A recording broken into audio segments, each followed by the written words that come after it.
With the New England Patriots starting training camp this Wednesday, there is no better way to get ready for practice than talking about a few players who we are going to have to watch during camp. Let's hop into today's video.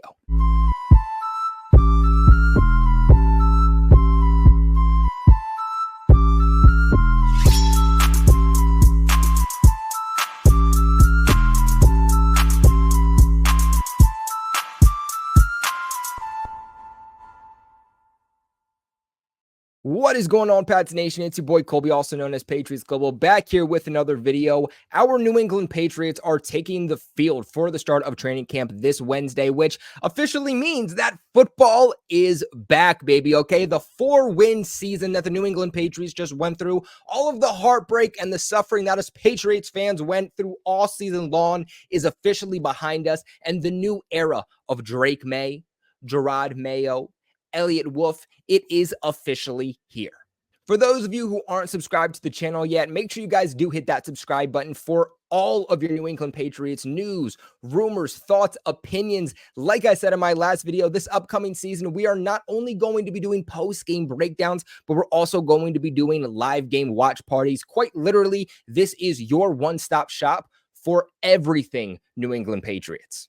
And hey, if you guys do like the video and you're looking to support the channel in some type of way, consider taking a look in the description box below where I listed some of my favorite merchandise for the New England Patriots on Fanatics. When you guys purchase those items in the description box below, I actually make a small commission off of it. So if you're going to get a JaLynn Polk jersey or a Drake Maye jersey anyway, consider doing it with the link in the description box below because it helps support the channel tremendously.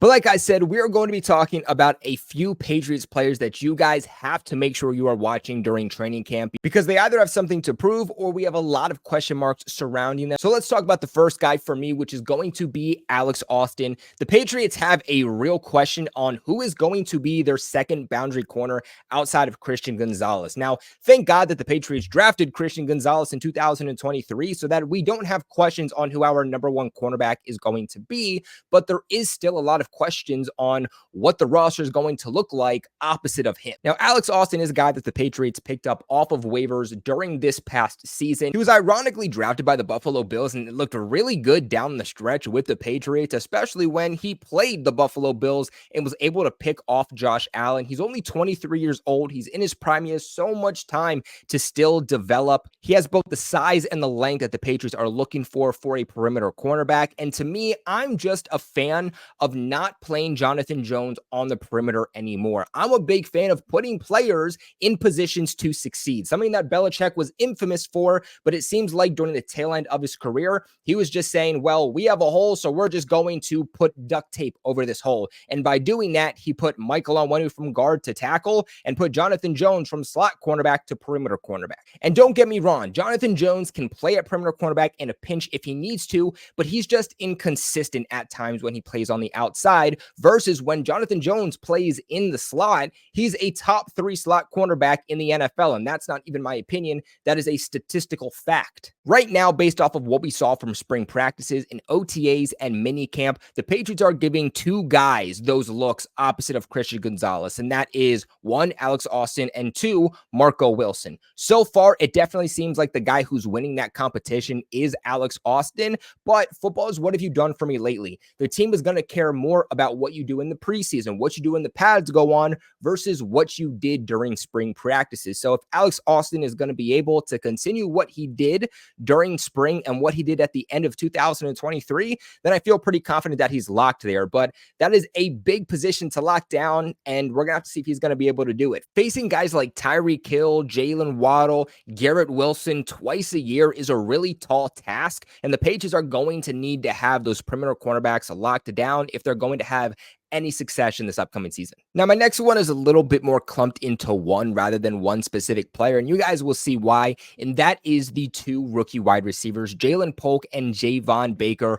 How they are utilized in training camp is really going to dictate, 1, how the Patriots view both of those players, but 2, how they're going to be utilized in this offense this upcoming season. Under Belichick, we know that he didn't like to play rookies all that much, especially to start their rookie season. They kind of had to work their way up. We have to see if that's something JaLynn Maye is also going to do, or if he's going to throw these rookies right into the fire. Now, as for JaLynn Polk, he has only gotten better each and every single practice. At the end of minicamp, just 2 days of mandatory minicamp, he was able to put up a total of 4 touchdowns. He has a really good connection from what we've seen, not just from Jacoby Brissett, but also Drake Maye. And he's the type of player who plays really well when contact occurs, when the pads actually go on. So if he's performing this well and the pads aren't even on yet, I can only imagine how good he's going to perform down the stretch during training camp. So there's a lot of hype for JaLynn Polk, but then you get into somebody like JaVon Baker. He's somebody who can have a true role this upcoming season because the Patriots got rid of Devontae Parker. They need a true X receiver, and they need that dog mentality. And JaVon Baker truly has that. He has that chip on his shoulder that he's talked about. Unfortunately, though, we didn't see anything from him during minicamp because during the end of OTA practices, it seemed like he nicked something, and that's what kept him out. He was a limited participant, and really up to this point,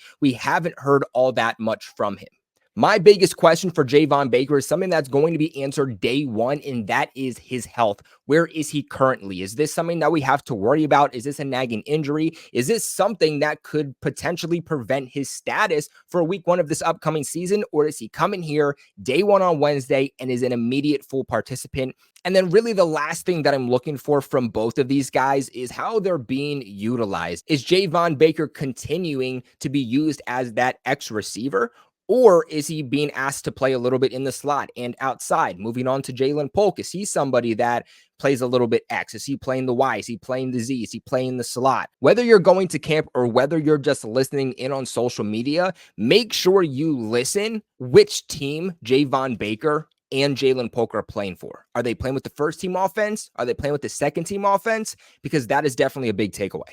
Now, moving on here is another wide receiver, but this time it's going to be a veteran, and that's Juju Smith-Schuster. Now, it wasn't too long ago when the Patriots signed Juju to a 3-year, $33 million extension, and then he totally crapped his bag during his first year in New England. Now, Juju did say this offseason that he's feeling 100% and that last year he wasn't fully healthy, which was clearly obvious, but during spring practices, minicamp, and OTAs, it looked like he still wasn't 100%. It looks like he wasn't explosive, and that knee injury is still nagging him to an extent. Juju is definitely on the outside looking in, especially now that it's after June 1st. The Patriots can easily get out of his contract, but I think we're more so hoping that he pops a little bit in camp, that he pops a little bit during the preseason so that his trade value goes up a little bit, and maybe, just maybe, the Patriots can ship him off for a 6th or 7th round pick. At this point, I would be very surprised if Juju ends up making the roster, but there's also a lot of young new faces here in New England, a lot of young bucks. I mean, Drake Maye, JaLynn Polk, JaVon Baker, Caden Wallace. The Patriots could use some true veteran leadership that actually knows the system, and I think that's where the chance comes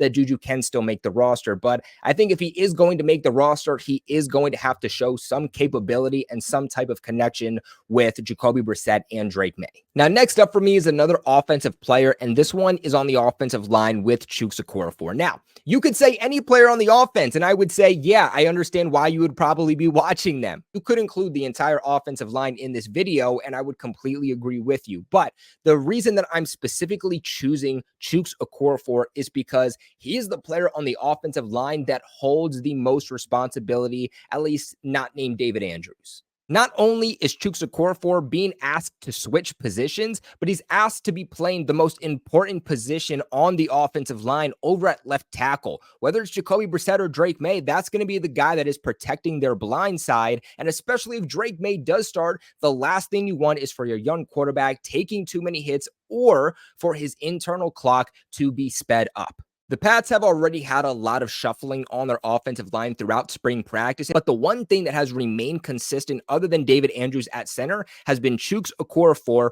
repping in at left tackle. Look, he has 3 new offensive line coaches. This is a position that isn't exactly foreign to him. While he hasn't played it in the NFL, he did play it in college. But I do believe that the Patriots' success is going to come based off of how their offensive line performs, and Chuks Okorafor a massive, massive piece to that. And then lastly, I gotta watch Chad Ryland during training camp because his butt is on the absolute line and the kicker competition is real. Right now, Joey Sly is easily ahead, better, and more consistent than Chad Ryland. But like I said earlier in this video, football is what have you done for me lately? If Chad Ryland can suddenly pick things up and Joey Sly slides off, then clearly Chad Ryland is going to get the job. But he's fighting for his life. He's fighting for his job here, not just on the Patriots, but in the NFL. And he's going to have to show that he can be more consistent. At the end of the day, that's what the team is going to look for. They're not going to look for the guy with the bigger leg. They're not going to look for the guy who's younger. They're going to look for the guy that not just through 1 day of camp or 2 days of camp, but throughout the majority of camp